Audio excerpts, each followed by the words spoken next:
Es ist sehr wichtig, dieses Video zu schauen.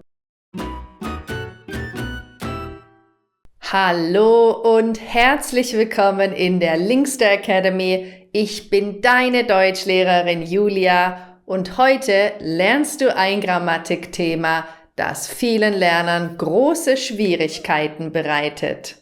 Wann benutzt man zu mit dem Infinitiv? Vorab, heute geht es nicht um das Thema umzu mit Infinitiv. Das antwortet nämlich immer auf die Frage, wozu oder warum? Ich lerne Deutsch, um einen besseren Job zu finden.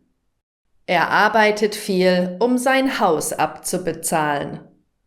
Aber zu Infinitiv antwortet auf eine ganz andere Frage. Schau dir mal die folgenden Beispiele an. Ich finde es interessant, neue Kulturen kennenzulernen. Es ist mein Traum, perfektes Deutsch zu sprechen. Er hat angeboten, die Getränke für die Party zu organisieren. Welche Fragen stellen wir hier? Was findest du interessant? Was ist dein Traum und was hat er angeboten? Es sind also Akkusativobjekte.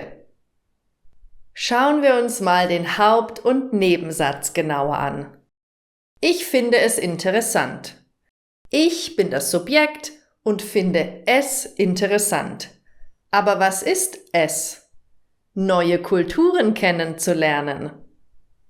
Fällt dir auf, dass es in diesem Nebensatz kein Subjekt gibt? Und das ist ganz typisch für Infinitivsätze. Die Person, die etwas macht, ist im Hauptsatz. Was passiert, wenn wir zwei Subjekte nehmen? Ich finde es interessant, dass du neue Kulturen kennenlernst. Siehst du, jetzt ist es ein ganz normaler Das-Satz. Würdest du sagen, ich finde es interessant, dass ich neue Kulturen kennenlerne? Klingt ein bisschen komisch, oder? Ist es auch, denn wenn wir nur ein Subjekt haben, benutzen wir automatisch einen Zu-Infinitivsatz. Gut? Und damit du ein besseres Gefühl für diese Sätze bekommst, zeige ich dir jetzt ganz viele Beispiele. Hör einfach zu und lies mit, dann lernst du das Thema von selbst. Und vergiss nicht, dir mein kostenloses Lernpaket herunterzuladen. Du bekommst über 100 Seiten PDFs mit Wortschatz und Grammatik bis B2. Der Link ist unter diesem Video. Also, bereit? Dann geht's los. Es ist oder ich finde es mit Adjektiv. Was ist schön? Es ist schön, am Meer spazieren zu gehen. Was findest du wunderbar? Ich finde es wunderbar, Deutsch zu lernen. Was ist langweilig? Es ist langweilig, jeden Tag das Gleiche zu machen. Ich finde es spannend, neue Hobbys auszuprobieren. Es ist gefährlich, ohne Helm Motorrad zu fahren. Ich finde es nicht schlecht, am Wochenende auch mal faul zu sein. Es ist nicht schwierig, in der Linkster Academy Deutsch zu lernen. Das waren die Verben sein und finden mit Adjektiven. Nun schauen wir uns mal ein paar Nomen an. Zum Beispiel es ist, es gibt oder ich habe oder es macht mit abstrakten Nomen. Was ist dein Wunsch? Es ist mein Wunsch, ein Auslandssemester zu machen. Was macht Spaß?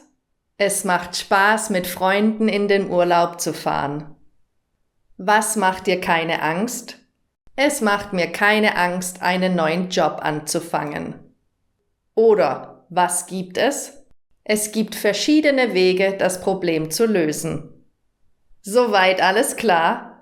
Dann machen wir es jetzt mal ein kleines bisschen schwieriger. Welche Möglichkeit gibt es?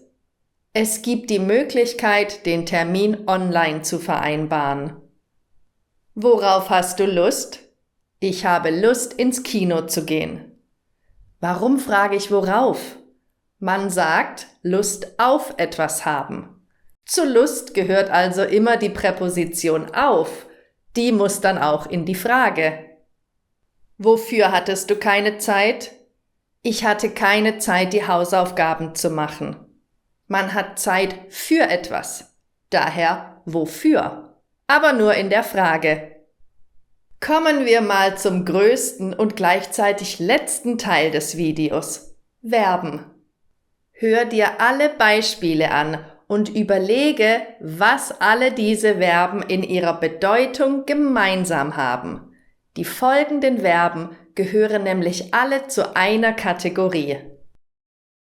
Er hat angeboten, die Getränke für die Party zu organisieren. Morgen fange ich an, für meinen Marathon zu trainieren. Er hat angekündigt, in Rente zu gehen. Wann hörst du endlich auf, so viel zu rauchen? Ich beabsichtige, Ende des Jahres meine C1-Prüfung zu bestehen. Wir müssen beginnen, die Party vorzubereiten. Sie bemüht sich sehr, ihr Deutsch zu verbessern. Wann hast du beschlossen, Medizin zu studieren? Er hat mich gebeten, ihm zu helfen. Bitte denk daran, meine Katze zu füttern, wenn ich im Urlaub bin. Im Streit drohte er, sie zu verlassen. Er hat mir empfohlen, meine Ernährung umzustellen.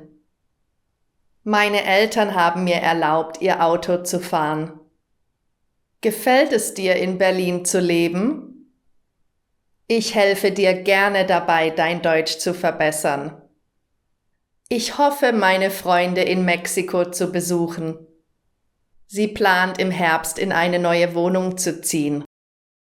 Ich rate dir, es mal mit Yoga zu probieren. Wie schaffst du es, jeden Tag um 6 Uhr aufzustehen? Oh nein, ich habe vergessen, dir zum Geburtstag zu gratulieren. Ich verspreche dir, deinen Geburtstag nicht noch einmal zu vergessen. Ich versuche, jeden Tag eine halbe Stunde Deutsch zu lernen.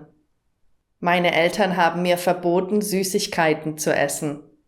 Wir sollten vermeiden, zu spät zu kommen. Ich verspreche dir, dir beim Umzug zu helfen. Sie haben vor, ihren Sohn in Australien zu besuchen. Ich schlage vor, mit der Einleitung anzufangen. Er hat sie davor gewarnt, es zu tun. Ich weigere mich, deine Entscheidung zu akzeptieren. Ich wünsche mir, irgendwann mal ein Buch zu schreiben. Ja, das waren im Prinzip die wichtigsten Verben, die einen Infinitivsatz mit zu bilden können. Zurück zu meiner Frage: Was haben alle diese Verben gemeinsam? Sich wünschen, planen, versprechen, gefallen. Es sind Verben, die mit mentalen Prozessen zu tun haben.